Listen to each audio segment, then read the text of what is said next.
But first, I want to get back to the Republican Party right now. As I said, in total chaos, Vice Presidential nominee Mike Pence addressing Donald Trump's lewd comments moments ago and saying he is sticking with Trump. Watch. I don't condone what was said, and I spoke out against it. But the other part of my faith is I believe in grace. I believe in forgiveness. And we're called to forgive as we have been forgiven. And last night, my running mate, he showed the American people was in his heart. He showed humility to the American people. And then he fought back and turned the focus to the choice that we face. And I'm proud to stand with Donald Trump. And just moments ago, Trump lashing out at Speaker Paul Ryan, tweeting, Paul Ryan should spend more time on balancing the budget, jobs, and illegal immigration and not waste his time on fighting the Republican nominee. So, what does it all mean for the party right now? What does it mean for Donald Trump's future? What does it mean for the House and the Senate? I'm joined by RealClearPolitics Associate Editor and columnist A.B. Stoddard. Good to see you, A.B. Good to see you. Wow. I mean, this has just been one wild ride, and now you effectively have what seems like a separation, if not a divorce, but a separation here between Paul Ryan and Donald Trump.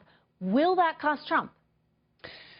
Well, I think Donald Trump is going to win with his enthusiastic base if he can turn them out while depressing Hillary Clinton's vote. And that's not entirely out of the realm of the possible. People don't really like Hillary Clinton. She has larger number of, percentage of supporters, but it's softer.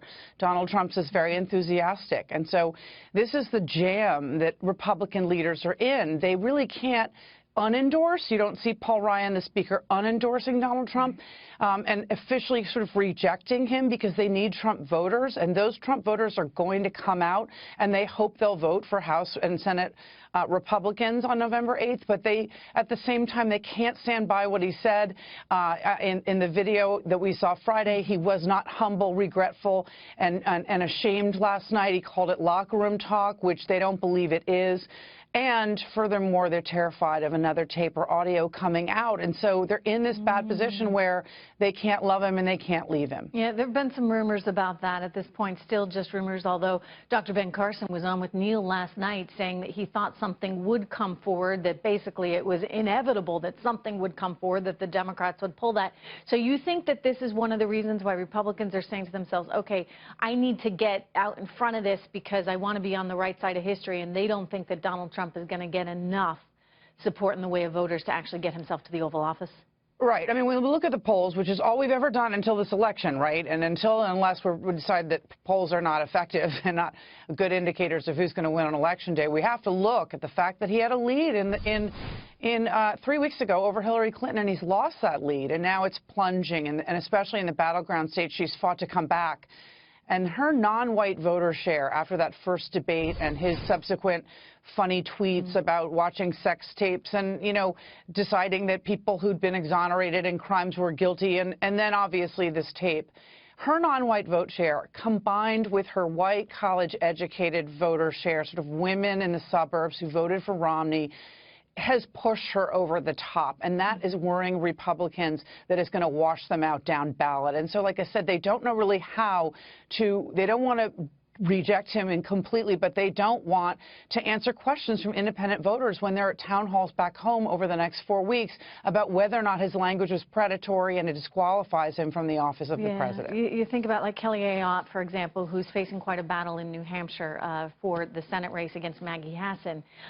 And, she has come out vehemently against Trump now because of these comments. She's wrestled with it all along, A.B. We've got a number of other folks here, obviously John McCain, who he criticized heavily early in this whole campaign. Jason Chaffetz, a Republican from Utah, was on his local TV station just yesterday criticizing Trump and saying, look, I've got daughters and I can't look them in the eye given what he said.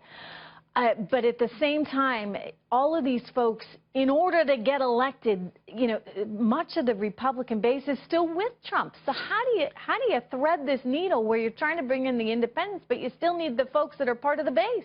Right, that's the trick. They have to hold the base. And look, much of the base really hates the Clintons and don't believe that Bill Clinton's sexual picadillos were ever, properly prosecuted, that there are women who have accused him of assaulting them, and that's why what he did last night, talking to those women at a press conference and bringing them to the debate, as dramatic and ugly as it was, speaks to a crowd in this country, in the Republican base, that really believes that that was the right thing to do, and it's time to turn the page. You don't think it speaks to women, though? I mean, I looked at it and thought, wow. It's high risk. It's high risk. He's going nuclear. How do you make the Trump voters happy, and you get Republicans to sort of have this glue, which is we all hate Hillary, at the same time not further alienating those women who voted for Romney, who are really pivotal to him growing his coalition and actually winning on Election Day? Right now, he doesn't have them.